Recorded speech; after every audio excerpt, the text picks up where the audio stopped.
at the celebration I paid for to honor my biggest career milestone. My mother raised a glass and announced my sister's engagement.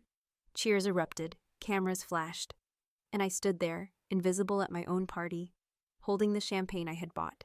She didn't even flinch, not when I stepped forward, not when I stared straight at her. She had hijacked my night without hesitation, just like she had hijacked my childhood.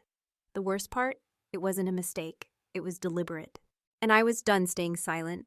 My name is Olivia Grant.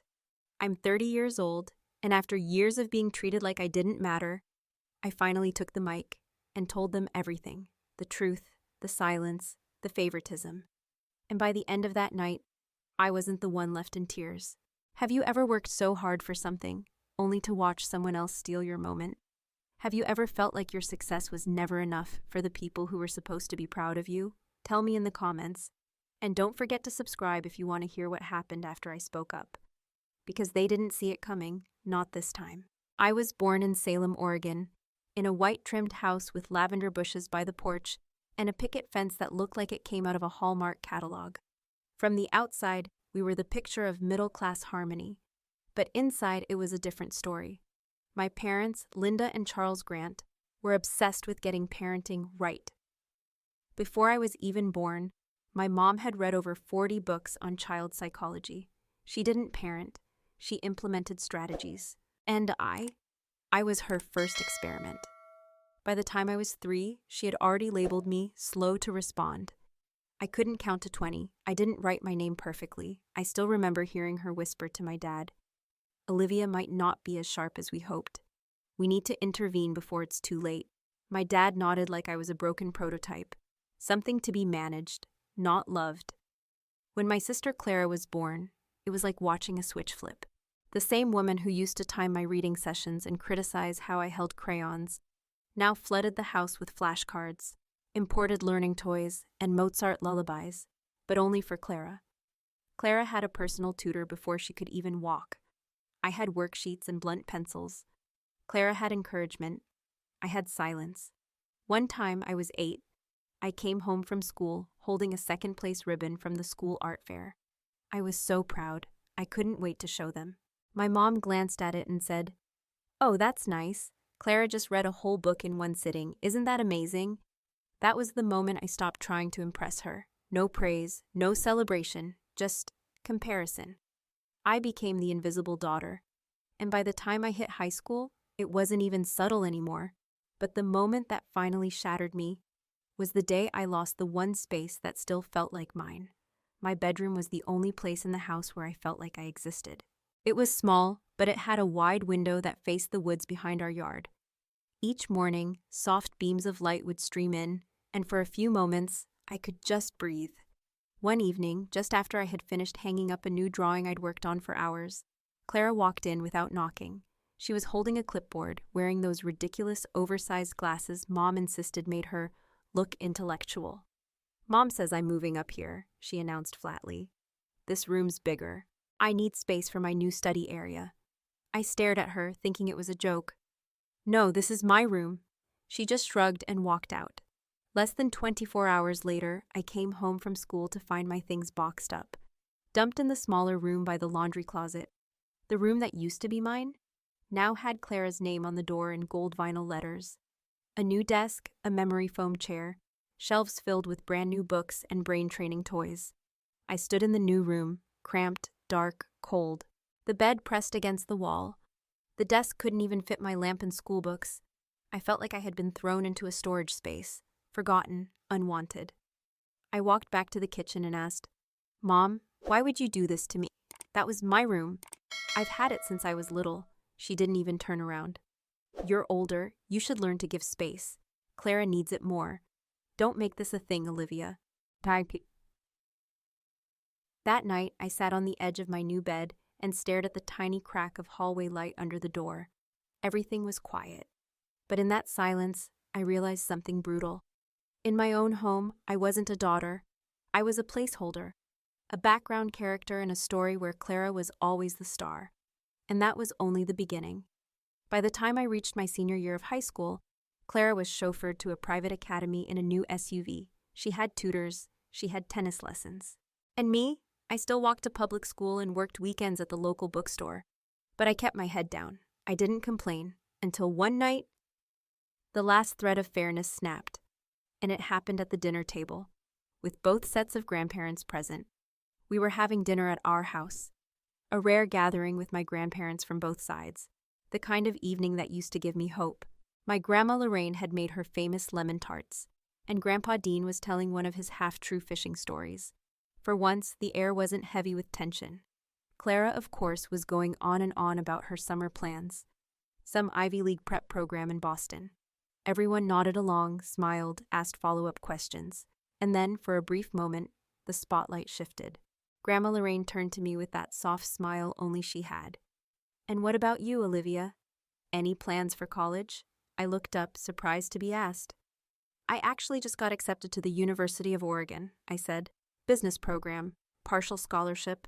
If I can get a little more financial aid, I think I can manage." I hadn't even finished the sentence before I heard the clang, the sound of my mother setting down her fork a little too sharply. "Olivia," she said, voice tight, "your father and I have already discussed it. We won't be able to contribute to your tuition this year." I blinked. "What?" Dad jumped in, rehearsed and cold. "Clara's program is a rare opportunity. We need to prioritize her. You can always start at community college, then transfer." Every word felt like a punch I didn't see coming. The college fund, they had always said it was for both of us. Now I was being told mid-lasagna that I didn't qualify for help, because I wasn't the favorite. The silence at the table was deafening. I could feel my face heating, not just from embarrassment, but from betrayal. I looked down, swallowing the lump in my throat, trying not to cry in front of everyone. And then Grandma Lorraine, God bless her, spoke up. "Linda," she said gently but firm, "they're both your daughters. You can't just push one aside like this." My mother's lips pursed. "This isn't about favoritism, Mom. It's about investment. We have to be practical." And in that moment, I knew. They didn't just see Clara as the better daughter. They saw her as the only one worth betting on. Later that night, when I was helping clean up in the kitchen, Grandma Lorraine touched my arm and said, "You're not alone in this. Your grandfather and I will cover your tuition, all of it. No loans, no strings." I froze. "But it's too much." "It's not too much when it's going to someone who works this hard," she smiled. That fall, I left for college. No fanfare, no tearful goodbyes. Just my suitcase, a one-way bus ticket, and my mom's parting words. "Be frugal, don't expect anything from us." She had no idea. Those were the last words I would ever let define me. College was nothing like home. At the University of Oregon, no one compared me to Clara. No one rolled their eyes when I spoke or dismissed my ideas before I finished. There, I was just Olivia Grant, business major, part-time barista, full-time fighter. I threw myself into everything: group projects, finance clubs, late-night cram sessions at the library, weekend shifts at a small downtown cafe just to make ends meet. I watched how customers ordered, how they hesitated, how they chose. I studied patterns, not just in textbooks, but in people. And I started building something of my own. At first, it was just a personal spreadsheet, a way to analyze investment risk using not just market data, but consumer behavior, media sentiment, even political shifts. I called it PRISM. By senior year, one of my professors, Dr. Elgin, noticed. He recommended me for an ultra-competitive internship at Bradley and Lane Capital in Seattle. I still remember walking into that glass conference room, my resume clutched in sweaty hands, 3 managers staring across a polished table. "What's the most important factor in creating a strong investment strategy?" one of them asked. I didn't blink. "Understanding the psychology behind the numbers," I said. They leaned back, exchanged a glance, and just like that, I got the offer. That summer, my world cracked open. I worked 10-hour days, studied case files at night, learned everything I could about high-risk portfolios, stakeholder confidence, market fluctuations. By the end of the internship, I had uncovered something most senior analysts missed: a cluster of tech stocks showing false revenue spikes. On paper, they looked promising, but beneath the surface, a dangerous bubble. I stayed up for 2 nights straight, building a 42-page report. When I presented it, the boardroom went quiet. No one interrupted, no one scoffed. When I finished, the CFO turned to the CEO and said, "She just saved us over $30 million. 3 days later, they restructured the entire portfolio around my analysis. 6 months later, they promoted me. And Prism? It was no longer a personal project. It became the firm's core risk prediction model. I had gone from the invisible daughter to the woman shaping strategy for billion-dollar accounts. 4 years after I'd left home, with nothing but a suitcase and silent dreams, I was named Chief Strategic Investment Officer at Bradley & Lane. And that's when the past came calling. My mother reached out, not with congratulations, not with pride, but with a proposal.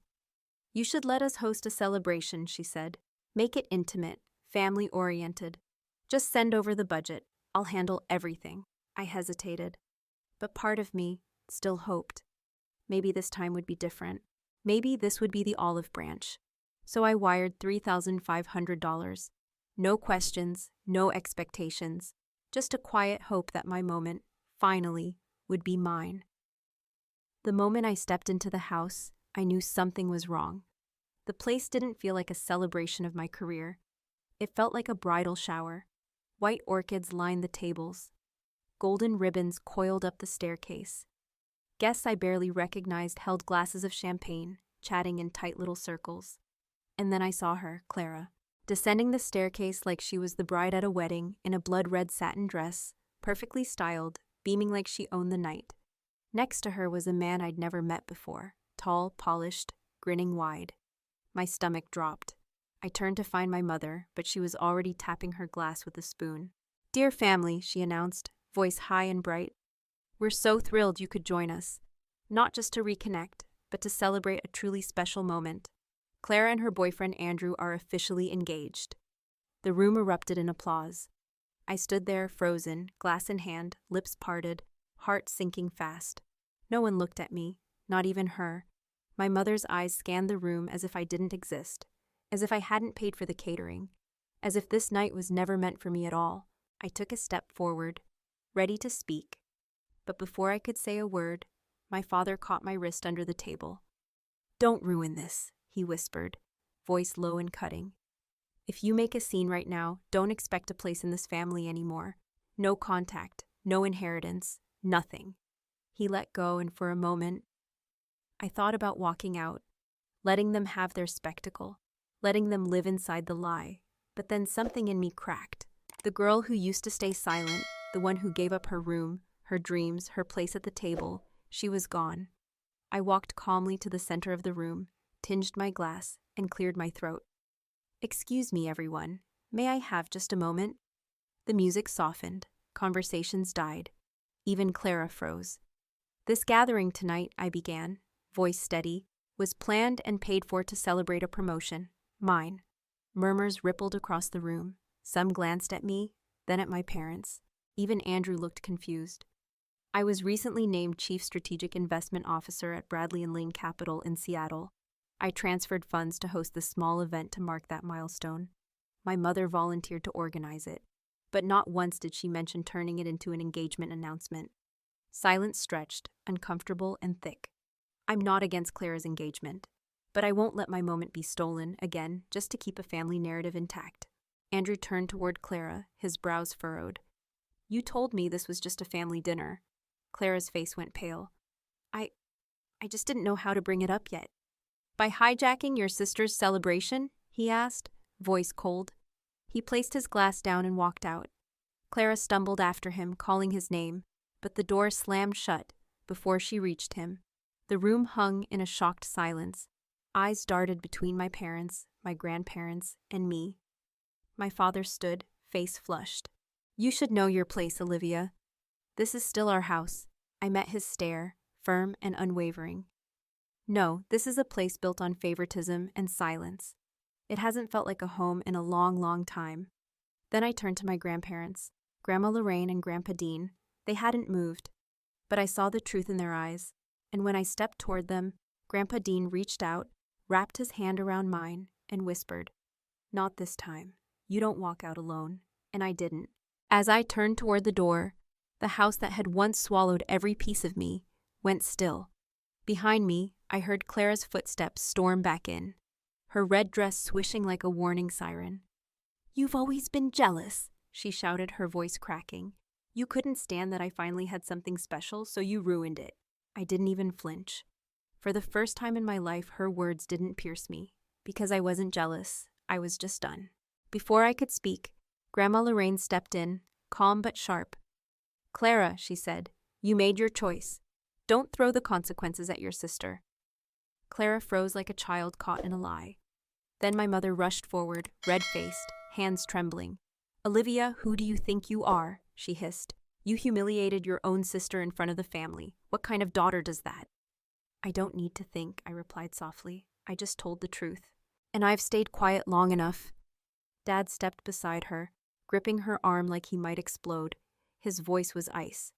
"If you walk out that door tonight, you're no longer our daughter. No inheritance, no calls, we'll erase you. For good." The air left the room, but before I could answer, Grandpa Dean stepped forward, his voice deep, steady, like a gavel. "Then let's make things clear, Charles," he said.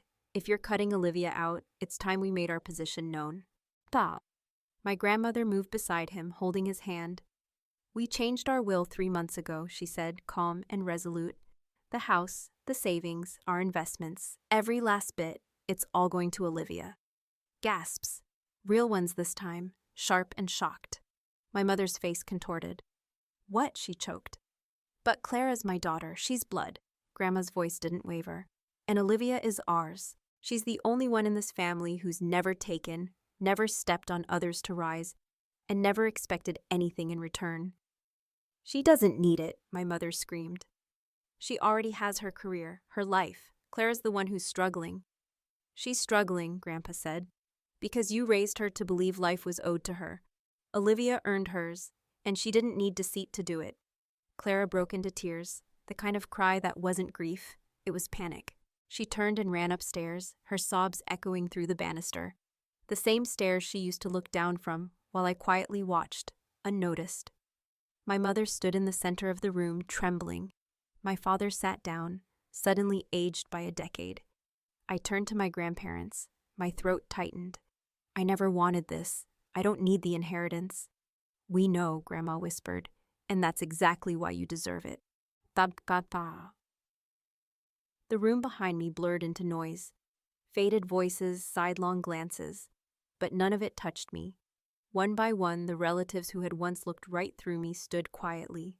No one said a word, not to me, not to anyone. I walked out the door without looking back. The same door I had once left as a teenager in silence. Only this time, my head was held high, and I was finally free. 3 years have passed since that night. The night I took the mic, the night I walked out, the night I chose myself. I haven't spoken to my parents since. Not a message, not a call, and surprisingly, not a single moment of regret. Because for the first time in my life, I stopped asking people to see me, and I started seeing myself. I poured my energy into building something real. Early mornings before sunrise.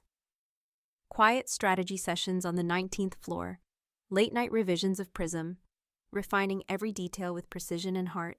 And when Richard Langley, the CEO of Bradley and Lane, announced his retirement, no one expected what came next, except maybe me. At 30 years old, I was officially appointed CEO of one of the most competitive investment firms in the region, the youngest in the company's 60-year history, not because I was handed anything, but because I earned it. After the announcement, camera flashes still ringing in my ears, I stepped out into the hallway, pulled out my phone, and called my grandparents. "I did it," I whispered, barely holding back the tears. Grandpa Dean chuckled, and Grandma Lorraine replied with the same words that had carried me through every storm. "You've always been worthy, Olivia, from day one." That night, I didn't go out to celebrate. I drove straight to their house, small, brick, and forever warm. We toasted with iced tea and lemon cake. We flipped through old photo albums. We laughed like nothing in the world could ever touch us. They gave me so much more than an inheritance. They gave me belief. They gave me freedom. And then one afternoon, as I was leaving the office after a strategy summit, I saw her, Clara, standing in the lobby, looking thinner, paler, still dressed in designer, still trying to hold it together. She walked up before I could say anything. "I'm not here to apologize," she said, defensive. I just want to know how you're doing all this without anyone lifting you up. I looked at her, no anger in my chest, no bitterness. Because once I had nothing, I said. And that's when I learned how to stand. You never had to. She stared at me, speechless, then turned and walked away. Maybe one day she'll understand. But whether she does or not, that's not my burden to carry anymore. Every Sunday, I still have dinner with my grandparents. We laugh, we eat, we live. Sometimes I wonder if they regret leaving everything to me. But one night, Grandma told me, "We didn't choose you for what you achieved. We chose you because you never stopped choosing integrity, even when no one was watching." And that was the greatest inheritance of all. What did you think of Olivia's story? Was she too harsh? Or did she finally speak up at exactly the right time? Let me know in the comments. And if you've ever had to fight for your own voice, this one was for you. Subscribe to EN True Tales for more stories where silence ends and truth begins.